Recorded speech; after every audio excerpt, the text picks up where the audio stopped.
All right, so let's talk about factoring. Factoring is one of the biggest skills that you are going to learn in algebra. You are going to apply factoring through the rest of this course.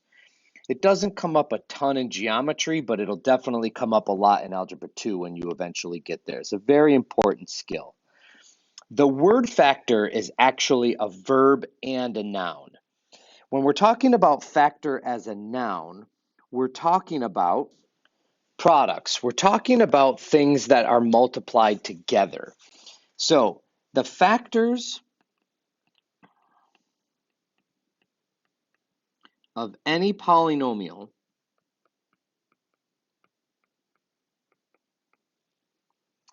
are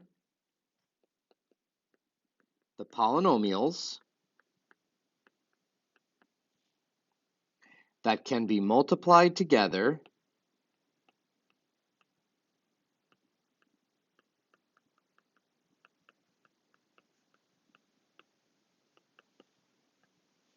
to get that product.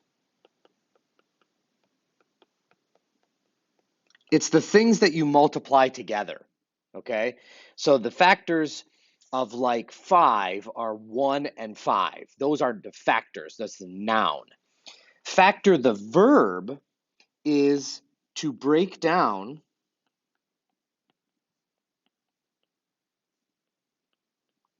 any polynomial into its factors. So the term factor is both a noun and a verb. And I think that's important for you to know. That if I tell you factor something, I'm telling you to do something. I'm telling you to break it down into what? Into its factors, the nouns. So I think that's important to actually just point out. All right, let's talk about what this means to you. In the last lesson, we talked about the distributive property. Okay, let's put a real simple example up here. If I put 2 times x plus 5 on here, and I told you to distribute that, you, being very good at distributing, would tell me, oh yeah, that's 2x plus 10. Okay, so if we go this direction, which is what we've been doing all this time, that's distributing or multiplying. So I'm going to write distributing, which is also known as multiplying. Okay? Factoring is the exact opposite of that. This is factoring. Now I know what you're thinking. Oh, that must mean dividing. Kind of. It's not exactly dividing, but it kind of involves dividing. We've been spending all our time here. For the next bunch of lessons, we're going to start spending our time here. We want to go from this to this. We want to unmultiply, which again, sounds like divide, but it's kind of close. All right, so here's how this works. Step number 1 is there's going to be lots of different methods that you're going to factor by. This is the first one. It's factoring by greatest common factor. What that means is, what is the biggest monomial that goes into every term? Okay, so it's very simple. The first step is to identify the greatest common factor, and we're going to write that down. The way that you do that is you figure out what is the biggest number that goes into both 3 and 9. What is the biggest number that goes into both 3 and 9? Oh, it's 3. Exactly right. Now, what about the variables? Both of these have an x. That means they have an x in common. But there may be an exponent that has to go on that x. And the way you figure that out is you look at all your exponents of x. This one has an exponent of 2. This one has an invisible exponent of 1. And whatever the smallest exponent is, that's the one you're going to use. So this case, it's just x. X to the first. That's the smallest exponent. So this right here, this is my greatest common factor. That is the biggest monomial that goes into both 3x squared and 9x. But we're not done. Now what we have to do is, what do I multiply that by in order to get this? And I'm going to put that in parentheses right next to it.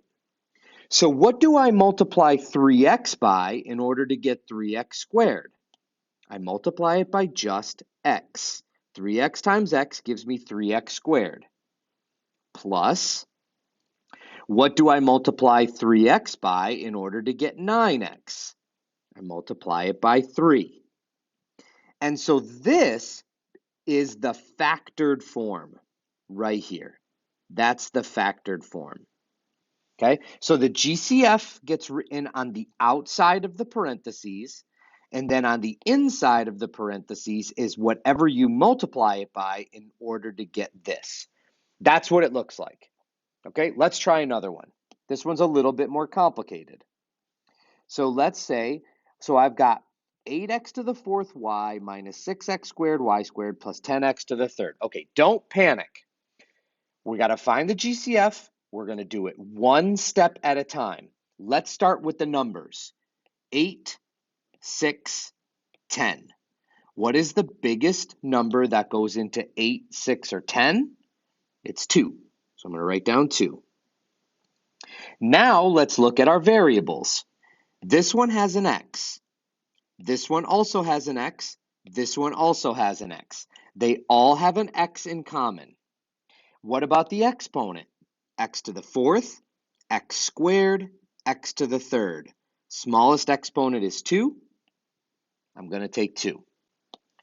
This one has a y. This one has a y. This one doesn't have a y. They don't all have a y in common, so there does not belong a y here. 2x squared is my greatest common factor. Okay? What do I multiply 2x squared by in order to get 8x to the fourth y? I have to multiply it by 4x squared y. 2x squared times 4x squared y would give me 8x to the fourth y. Minus, what do I multiply 2x squared by in order to get 6x squared y squared?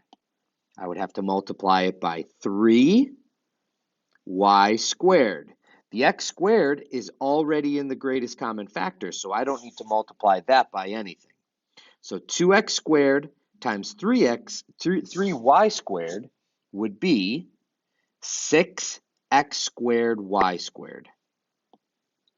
Plus, last one, I would have to multiply 2x squared times 5x in order to get 10x to the third. 2x squared times 5x would give me 10x to the third. Okay, so in other words, if you wanted to check these, if you wanted to check to see if you were right, you would simply distribute. Okay, if we go back up here, this is a circle. So if you factor and get this, then you should be able to distribute in order to get back to the original. So that's how you would check these. You would check these by distributing. All right, last one. 7x to the third minus 20y squared. All right, let's start with the numbers. 7 and 20. What's the biggest number that goes into 7 and 20? Well, the only numbers that go into 7 are 1 and 7. And 7 doesn't go into 20. So that means the biggest number that goes into both of these is 1. Okay? This has an x, this doesn't have an x. This has a y, this doesn't have a y. These two terms don't have anything in common except for 1. When that happens, we call that prime. And so this is not factorable. It's prime. Remember, if you think back to earlier math years, you learned about the difference between prime numbers and composite numbers. Well, polynomials can be prime also. They're only divisible by 1 and itself. So if there's nothing that goes in, then that baby's just prime. All right, I've gave you a bunch of these on the practice. Make sure you use the answer key so you can figure out how all this works. Super important skill. Take your time.